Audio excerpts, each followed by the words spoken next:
barangkali kita usai ini kita bisa ngobrol sharing-sharing tanpa speaker barangkali begitu ya. Ya, monggo. Cek, cek. Bismillah. Assalamualaikum warahmatullahi wabarakatuh. Perkenalkan, nama saya Muhammad Zuhud. Saya dari Sulawesi Tengah. Asal kampus saya Universitas Tadulako. Saya semester 5 di Fakultas Teknik. Jadi pertanyaan saya ini menuju kepada Kak Sindu. Jadi yang seperti yang dibilang tadi, untuk membangkitkan jiwa teater di dalam diri kita ini sangat sulit. Jadi bagaimana trik dan tipsnya untuk membangkitkan jiwa-jiwa teater di dalam dirinya kita ini, untuk pemula khususnya. Terima kasih. Langsung dari pemula tapi kok sampai sekarang bisa, triknya bagaimana? Ya, satu kali pertanyaan dan ini terakhir juga. Pemula sampai manula nih, sampai manula. Silakan Mas Indu. Pemula, berarti udah ikut teater apa belum? Belum. Oh belum. Baru. Tapi kalau saya sarankan mending nggak usah. Nggak enak. Ikut teater itu capek. Tapi kecanduan. Ya, kalau sudah masuk nggak bisa keluar. Kecanduan pasti. Ya itu kalau membangkitkannya sih nggak bisa sih. Itu apa ya? Secara otomatis sih gak bisa diprediksi kapan bangkitnya atau kapan sudah mulai jenuhnya, nggak bisa. Ya itu mengalir dari dalam diri sendiri. Jadi kalau tanya bagaimana membangkitkannya, ya juga sisan masuk teater, ikut proses, terus jalani proses itu dengan baik dan benar, bukan proses secara instan ya. Nah, ini apalagi generasi belakang ini ya, karena kita tergerus dengan informasi yang begitu derasnya dari teknologi, informasi dari media sosial, juga sering main TikTok. Enggak ya? Alhamdulillah, saya enggak pernah. Itu saya ya, anak-anak juga Alamiah ya berarti. anak-anak juga tak larang kayak itu. Kalau ketemu saya, kalau di luar itu monggo. Ya, yang pasti itu alamiah, nggak bisa ditentukan kapan bisa membangkitkan atau gimana. Yang penting harus menyelami dunia teater secara baik dan benar dan mengikuti segala prosesnya. Yang penting asik di situ. Ketika capek terus kebanyakan mikir, ya udah, enggak, kalau capek sekalian capeknya, jangan nanggung. Kalau di teater, kalau sekali merasa capek tapi langsung bosan, cari yang lain, udah hancur, pasti nggak jadi. Karena di teater sendiri kita membudayakan untuk bekerja secara kolektif, tidak bisa dengan egonya masing-masing.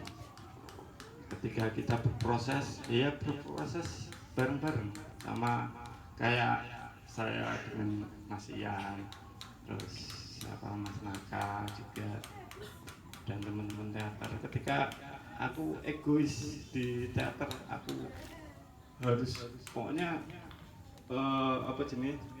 segala ideku harus tak tuangkan di sini, nggak bisa, harus diselesaikan bareng-bareng, dipikirkan bersama, kita berproses bareng, kita berpikir bareng. Meskipun aku diserai sebagai sutradara pun harus seperti itu. Nggak bisa aku egois terus. Oh iya mas, pokoknya ngikuti aturan mainku harus gini, nggak bisa. Harus sesuaikan dengan teman-teman dulu. Kira-kira seperti apa, ada masukan seperti apa, tampung, nah baru. Nah aku mau apa jenis dengan metodeku, konsepku itu masalah pemprosesanku, bukan secara kelompoknya, tapi itu secara individualku. Itu. Udah, oke. Ya. Nah itu mungkin ini saja yang menambah sebelum saya tutup gitu saja, bahwa saya menggarisbawahi tentang kolektif ya, kerja bersama. Seperti yang pertanyaannya Bu Fatimah kepada saya, Mas kalau di teater itu kira-kira ini enggak kebinekaan itu bisa muncul dari situ enggak? Ya sangat bisa lah, sangat bisa. Kenapa? Satu, kita menghargai sesama. Artinya begini, ketika saya bicara, saya suka di keaktoran, beliau di musik barangkali ada yang kepenulisan, ada kita saling menghargai. Tapi dalam satu konteks ini kita saling membutuhkan bersama. Satu, pertunjukan butuh naskah ditulis oleh sastrawan atau penulis.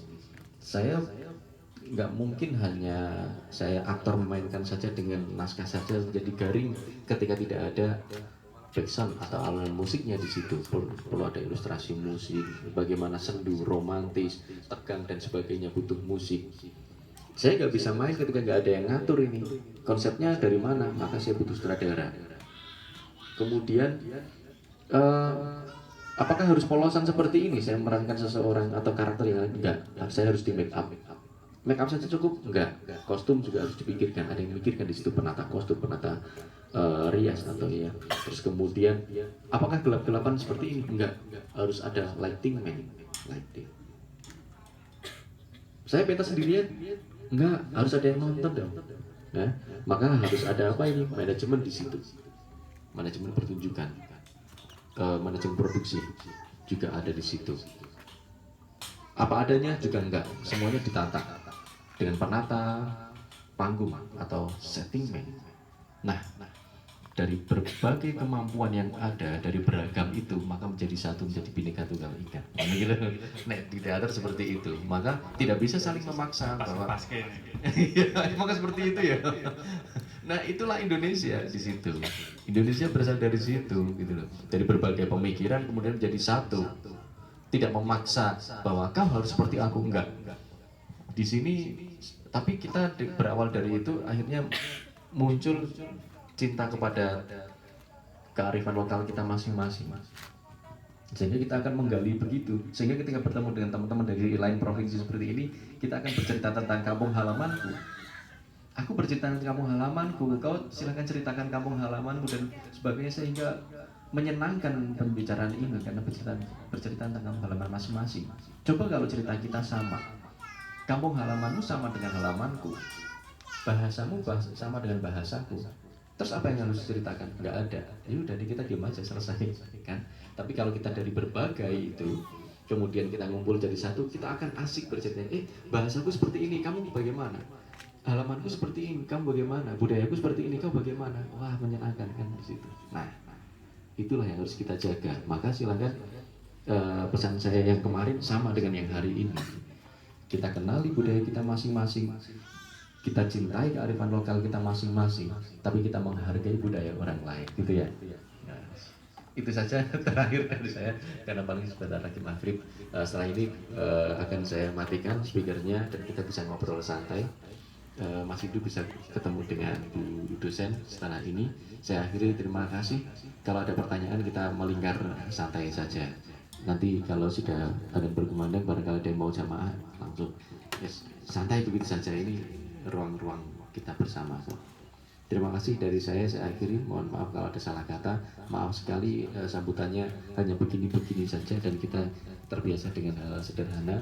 Kalau mau lihat-lihat buku juga monggo, interbitan dari Sangkarara. Mau lihat basecampnya juga sekecil ini. Terima kasih. Oh iya.